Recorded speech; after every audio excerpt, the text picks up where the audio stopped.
रात के 11 बज चुके थे। भाई ने धीरे से मेरे कमरे का दरवाजा खोला और अंदर आकर मुझे सोता हुआ देखकर अंदर से दरवाजे की कड़ी लगा दी। मैं भी सोने का नाटक ही कर रही थी। कमरे में हम दोनों के सिवा और कोई भी नहीं था। मुझे अच्छे से मालूम था कि मेरा भाई आधी रात को मेरे कमरे में किस लिए आया है। मैं भी बिस्तर पर आंखें बंद करके ऐसी पड़ी थी जैसे बहुत ही गहरी नींद में हूँ। उसके बाद जो भाई मेरे साथ करने वाला था वह मुझे मालूम था, पर मैं भी उसे रोकने की कोशिश नहीं करती थी। क्यों नहीं रोकती थी? इसका जवाब आपको कहानी में आगे मिलेगा। आखिर यह सब कैसे शुरू हुआ और भाई को सबसे ज्यादा मेरे में क्या पसंद था? पूरी कहानी जानने के बाद आपके होश उड़ जाएंगे कि कैसे उसने मुझे सिर्फ अपनी उंगली से हेलो। दोस्तों, मेरी उम्र 21 साल थी। मैं सेकंड ईयर की स्टूडेंट थी। उन दिनों गर्मी शुरू हो चुकी थी, इसलिए हमें कॉलेज से छुट्टियां मिल गई थी। रोज की तरह आज भी पूरे घर की सफाई करने के बाद मैं अपने बिस्तर पर आराम कर रही थी। थकावट इतनी ज्यादा थी कि ऐसा लग रहा था जैसे पूरा बदन अकड़ गया हो। मैं अपने बिस्तर पर लेट सुकून पाने की कोशिश कर रही थी और हाथों से अपने सिर की मसाज कर रही थी। तभी मेरी एक आवाज सुनकर मेरा भाई अहमद बंद कमरे में आया और कहने लगा, क्या हुआ दीदी? तबीयत तो ठीक है। मैंने कहा, क्या बताऊं भाई, मम्मी सारा काम मेरे सर पर डालकर चली जाती है। कॉलेज की छुट्टियां क्या हुई, सारे घर की जिम्मेदारी मुझ पर आ गई है। ऊपर से नौकर भी छुट्टी पर है। मुझसे नहीं होते ये घर के काम। मेरी बात सुनकर वो मेरे पास बैठ गया और कहने लगा, मेरी प्यारी बहन, कोई बात नहीं, मैं अभी तुम्हारे लिए दूध लेकर आता हूँ, उसे पियोगी तो सुकून मिलेगा। अहमद की बात सुनकर मैं मुस्कुरा दी और कहा, बस तुम खाना बाहर से ले आना, मैं थोड़ी देर सो जाऊंगी। इसके बाद वह वापस दूध लेकर आया। उसे देखकर मुझे उस पर बहुत प्यार आया। सच में दुनिया में बहुत कम ही ऐसे भाई होते हैं जो अपनी बहनों का इतना ख्याल रखते हैं। मैंने उसे ढेर सारी दुआएं दी और उसका लाया हुआ दूध पीने लगी। दूध पीने के बाद मैंने गिलास एक साइड पर रखा और लेट गई। अहमद कहने लगा, चलो मैं तुम्हारा सिर दबा देता हूँ, तुम आराम से सो जाओ। वो मेरे सिरहाने बैठ गया और अपने हाथों से मेरा सिर दबाने लगा। मुझे धीरे धीरे सुकून मिलने लगा और दर्द भी कम होने लगा। मैं आंखें मूंद कर सोने लगी और गहरी नींद में चली गई। मुझे पता ही नहीं चला कि घंटों तक मैं सोती रही। मेरी आंख मम्मी की आवाज से खुली। मैं हड़बड़ा कर उठी। सिर बुरी तरह बोझिल हो रहा था। घड़ी पर नजर डाली तो रात के 10 बज रहे थे। मुझे एकदम झटका सा लगा। बड़ी अजीब बात थी कि पापा ऑफिस से वापस आ चुके थे। शायद थकावट की वजह से मुझे वक्त का एहसास ही नहीं हुआ। जैसे ही उठकर 2 कदम चली मुझे चक्कर आ गए। आंखों के आगे अंधेरा छा गया। अगर दीवार का सहारा ना लिया होता तो यकीनन गिर जाती। फ्रेश होकर बाहर आई तो देखा खाने की टेबल पर सब मेरा ही इंतजार कर रहे थे। मैं जाकर आराम से कुर्सी पर बैठ गई। अहमद मुझे देखकर मेरी प्लेट में खाना डालने लगा। फिर मम्मी से कहने लगा, मम्मी, आयशा पर काम का बोझ थोड़ा कम डाला करें। अगर आयशा नहीं आ रही है तो उसकी जगह किसी और को रख लें। यह बेचारी सारा दिन काम करके थक जाती है। देखें तो इसकी रंगत भी पीली पड़ चुकी है। मेरी हालत वाकई खराब हो चुकी थी। मैं बहुत थकी हुई महसूस कर रही थी। मम्मी और पापा दोनों ही जॉब करते थे, क्योंकि सिर्फ पापा की नौकरी से घर चलाना मुश्किल था। ऊपर से हमारी पढ़ाई के खर्चे भी कुछ कम नहीं थे। इसलिए मम्मी भी उसी कंपनी में काम करती थी जहां पापा नौकरी करते थे। मैं और अहमद कॉलेज जाते थे, मगर अभी गर्मियों की छुट्टियां थी, इसलिए हमें घर पर ही रहना पड़ रहा था। मैंने यह बात नोट की थी कि पिछले कुछ दिनों से अहमद मेरे साथ कुछ ज्यादा ही जुड़ गया है। जब से मेरी छुट्टियां हुई थी वह मेरा बहुत ख्याल रखने लगा था। अगर मैं घर का कोई काम कर रही होती तो आकर मेरी मदद करने लगता। अगर मैं थक जाती तो मेरा सिर दबाने लगता।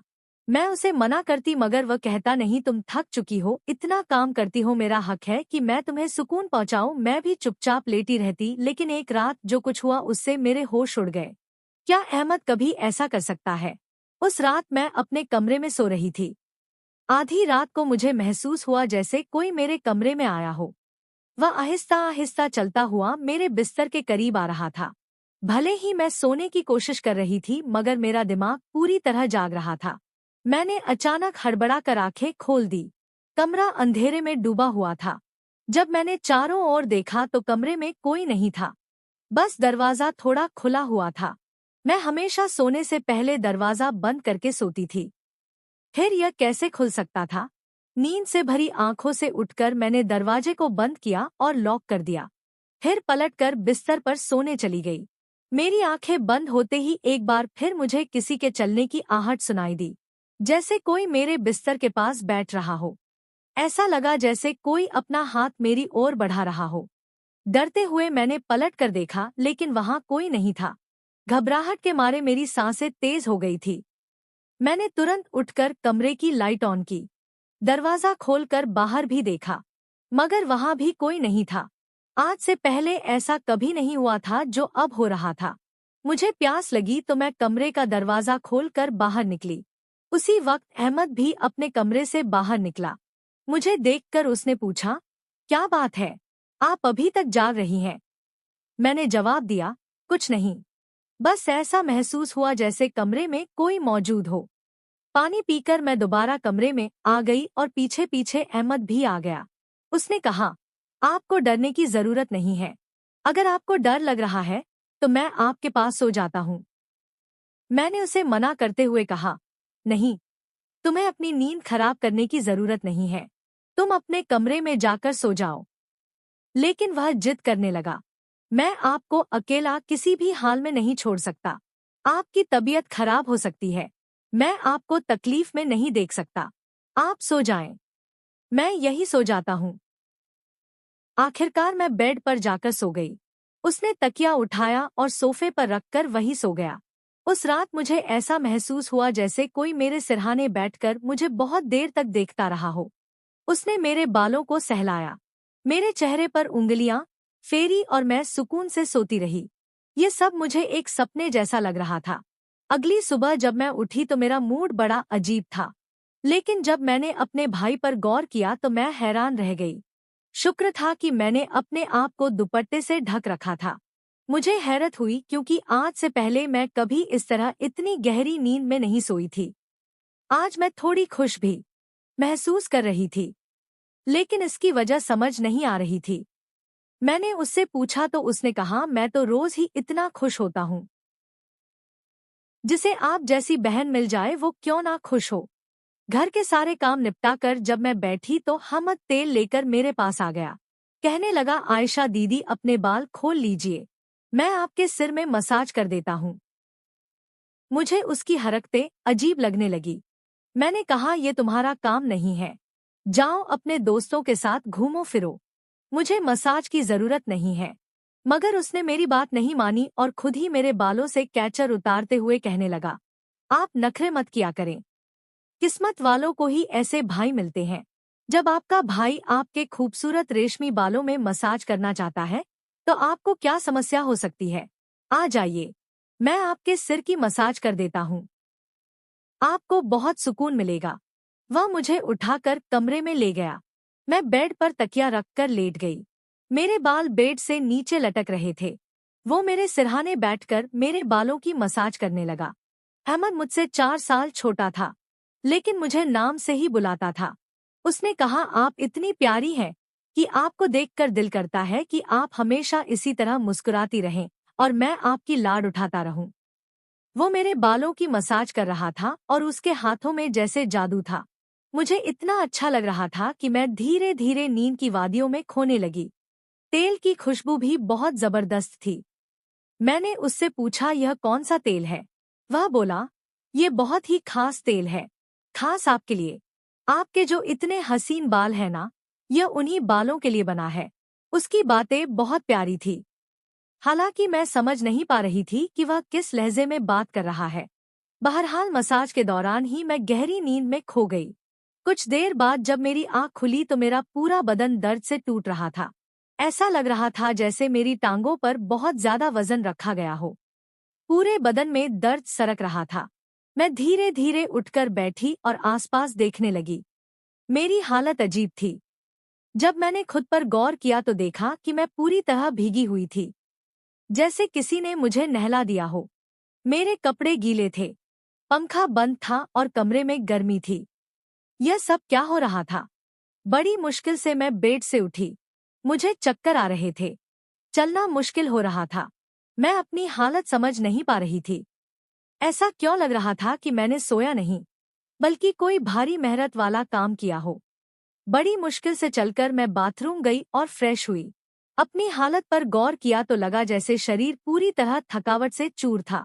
जब मैं कमरे से बाहर निकली तो मुझे फुसफुसाने की आवाजें सुनाई दी। ऐसा लग रहा था जैसे कोई किसी से बात कर रहा हो। घर में मेरे और अहमद के अलावा कोई नहीं था। फिर वह किससे बात कर रहा था? मैं पहले किचन में पानी पीने गई, मगर तब तक वह फुसफुसाहट रुक चुकी थी। मैं किचन के दरवाजे के पास खड़ी थी जब मैंने बैठक से किसी को निकलते देखा। उसके हाथ में काफी पैसे थे, जिन्हें देखकर वह मुस्कुरा रहा था। यह देखकर मेरे माथे पर बल पड़ गए। अगले ही पल उसकी नजर मुझ पर पड़ी। मुझे देखकर उसने कहा, आयशा आप उठ गई। मैं उसकी तरफ धीरे धीरे चलकर गई। वह हड़बड़ाकर पैसों को अपनी पेट की जेब में डालने लगा, मगर मैंने उसका हाथ पकड़कर उन पैसों को सामने लाकर पूछा, इतने पैसे तुम्हारे पास कहाँ से आए? वह नजरें झुका चुका था। धीरे से कहने लगा, आप प्लीज पापा को मत बताना। मैं ताज्जुब में थी कि उसने ये पैसे पापा को क्यों नहीं दिए। मैंने सख्ती से पूछा तो वह सहम गया। उसने कहा, यह पैसे तो पापा के एक दोस्त ने कई साल पुराने कर्ज के रूप में लौटाए थे। मैंने सोचा था कि इनसे मोबाइल खरीद लूंगा, लेकिन उसने पैसे मुझे थमा दिए। मैंने उसे डांटते हुए कहा, हाँ, तुमने अच्छा किया। घर के हालात देखो किस तरह खराब है। हमारे माँ बाप दोनों नौकरी कर रहे हैं और तुम मोबाइल खरीदने की बात कर रहे हो। वह शर्मिंदा हो गया। उसी रात मैंने वह पैसे पापा को दे दिए। उस रात अहमद मुझसे कोई बात नहीं कर सका और जल्दी सोने चला गया। अगले दिन मैं किचन में काम कर रही थी जब अहमद अपने दोस्तों के साथ घर में दाखिल हुआ। मैं यह देखकर हैरान थी कि वह अपने दोस्तों को सीधा लाउंज में ले आया था। उस वक्त मैं दुपट्टा उतारकर बर्तन धो रही थी। जैसे ही वे सब हंसते हुए अंदर आए, मैंने तुरंत दुपट्टा ओढ़ लिया। मैंने उसे समझाने की कोशिश की, ये क्या तरीका है? तुम जानते हो इस वक्त मम्मी पापा घर पर नहीं है, फिर भी तुम इन लोगों को घर ले आए हो। अहमद तनक कर बोला, ये मेरा घर है। जब आपको मेरा ख्याल नहीं है तो मैं आपका ख्याल क्यों करूं? अच्छा खाना तैयार करो। ये मेरे बहुत खास दोस्त है। वो मुझसे काफी नाराज लग रहा था, मगर अब मैं क्या करती? खाना तो बनाना ही था। मैं उसके दोस्तों के लिए खाना बनाने लगी। तभी वह बोला, खाना परोसने भी तुम खुद ही आओगी। अहमद का यह रवैया मुझे हैरान कर रहा था। छोटी सी बात पर वो इतना कैसे बदल सकता था? मैंने खाना टेबल पर लगा दिया। मैंने गौर किया कि उसके दोस्त बार बार मुझे घूर रहे थे। वे सभी अहमद की उम्र से बड़े लग रहे थे और अजीब तरीके से मुझे देख रहे थे, जैसे मुझे निगल ही जाएंगे। मैं डर कर अपने कमरे में चली गई और खुद को बंद कर लिया। जैसे ही वे गए मैं अहमद पर फट पड़ी। दोबारा तुम्हारे यह दोस्त इस घर में नजर नहीं आने चाहिए। मगर वह अगले ही पल मेरे गाल थाम कर कहने लगा, इतना गुस्सा कहाँ से आता है? वे दोबारा नहीं आएंगे। लेकिन आप इस बारे में मम्मी पापा को कुछ नहीं बताएंगी। अहमद के इस बर्ताव से मैं परेशान हो गई। वह कभी प्यार जताने लगता था तो कभी चिढ़ने। बहरहाल मैंने हामी भर दी और अपने कमरे में चली गई। मुझे अहमद की हरकतें दिन ब दिन अजीब लगने लगी थी। उस रोज भी जब मैं अपने कमरे में आराम करने के लिए सोई तो अचानक मुझे अपने पैरों पर किसी के हाथ महसूस हुए। मैंने चौंक कर आंखें खोली तो देखा कि अहमद मेरे पैरों को अपनी गोद में रखकर मसाज कर रहा था। मैंने तुरंत उसे ऐसा करने से मना किया, मगर वह कहने लगा, मैं जो कर रहा हूँ मुझे करने दो। इस घर में एक मैं ही हूँ जिसे आपकी इतनी फिक्र है। मम्मी पापा को तो काम से ही फुर्सत नहीं है। मैं भी थक चुकी थी। आंखें बंद की और सोने लगी। अहमद के हाथों की मसाज से मुझे नींद आ गई, लेकिन जब मेरी आंख खुली तो मेरे होश उड़ गए। मेरा सिर बुरी तरह चकरा रहा था। बिस्तर की चादर बिल्कुल बेतरतीब हो चुकी थी। बिस्तर पर एक शर्ट और एक मेल परफ्यूम पड़ा था। यह सामान किसका था? मैं कुछ बोल नहीं सकी। मेरे सिर में इतनी तेज दर्द था कि मैं फिर से बिस्तर पर गिर गई। ऐसा लग रहा था जैसे किसी ने मुझे बेहोशी की दवा पिला दी हो। पास में फुसफुसाने की आवाजें आ रही थी। मगर कौन बोल रहा था यह मैं पहचान नहीं सकी। मुझे सिर्फ अहमद की आवाज सुनाई दे रही थी। ऐसा लग रहा था जैसे वह मेरे कमरे में मौजूद हो और मुझे उठाने की कोशिश कर रहा हो। कुछ देर बाद जब मेरी आंख खुली तो सारा दृश्य मेरी नजरों के सामने घूमने लगा। मैंने सबसे पहले बेड की तरफ देखा जहां पहले शर्ट और परफ्यूम पड़े थे, मगर अब वहां कुछ भी नहीं था। आज फिर मेरी हालत बहुत अजीब थी। मैं कोई बच्ची नहीं थी जो ये सब कुछ समझ ना पाती। घर में मेरे और अहमद के अलावा और कोई नहीं था। फिर मेरे सोने के बाद ऐसा क्या होता था कि मेरा पूरा शरीर पानी से नहला दिया गया हो।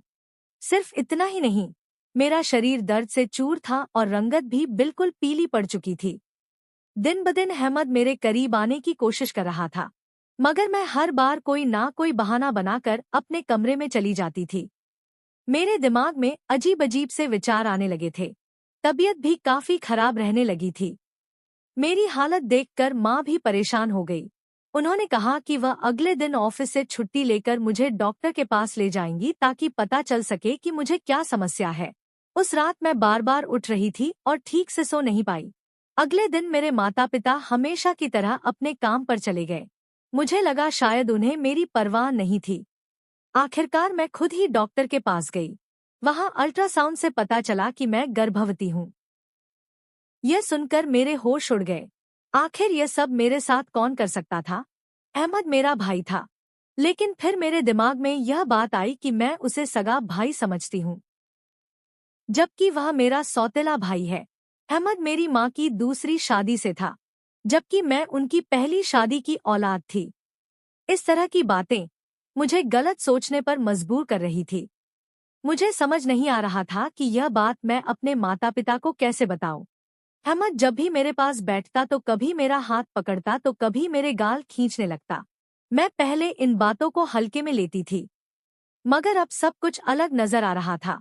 एक दिन मैं अस्पताल गई और अबॉर्शन से पहले डॉक्टर से कहा कि इस बच्चे का डीएनए टेस्ट किया जाए। डॉक्टर ने रिपोर्ट दी और जब मैंने उसे देखा तो मेरी सांसें थम गई। जो मैं सोच रही थी वैसा कुछ भी नहीं था। बच्चा अहमद का नहीं था। लेकिन फिर सवाल उठा, ये किसका था? मैंने इस गुत्थी को सुलझाने के लिए अपने कमरे में मोबाइल का कैमरा फिट कर दिया। मुझे सच जानना था। कुछ दिनों बाद जब माँ पापा घर पर नहीं थे, अहमद फिर मेरे पास आया। उसने मेरे सिर की मालिश शुरू कर दी। मैंने बहुत कोशिश की कि मैं ना सोऊं, मगर तेल में शायद कोई बेहोशी की दवा मिलाई गई थी। जैसे ही मैं उस तेल को सूंघी बेहोश हो गई। 1 घंटे बाद जब मुझे होश आया तो माँ बाप घर लौट आए थे। मैंने तुरंत अपने कमरे में लगे कैमरे की रिकॉर्डिंग देखी और जैसे ही सच्चाई सामने आई मेरे पैरों तले जमीन खिसक गई। अहमद मेरे कमरे में अपने घटिया दोस्तों को लाता था। वे मेरे साथ घिनौना बर्ताव करते थे। अपना काम पूरा करने के बाद वे अहमद को पैसे देकर चले जाते। यह देखकर मैं पूरी तरह टूट गई। गुस्से और सदमे में मैं अपने कमरे से बाहर निकली। मैंने अहमद का गिरेबान पकड़ा और थप्पड़ों की बरसात कर दी। मम्मी पापा भी यह सब देखकर दौड़ कर आए। पापा ने मेरे हाथ पकड़ लिए और गुस्से में कहा, होश में हो क्या? पागल हो गई हो? क्यों मार रही हो इसे? मैं रोते हुए चिल्लाई, आप देखिए यह जलील इंसान मेरे साथ क्या कर रहा है। मैंने उन्हें कैमरे की रिकॉर्डिंग दिखा दी। वीडियो देखकर माँ फर्श पर गिर पड़ी। पापा को भी अपनी आंखों पर यकीन नहीं हो रहा था।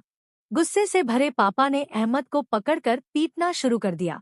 उसके मुंह और नाक से खून बहने लगा। तभी अहमद गुस्से में चिल्लाया, मैंने इसे कभी अपनी बहन समझा ही नहीं। मुझे पैसों की जरूरत थी और लोग इसके लाखों रुपए देने को तैयार थे।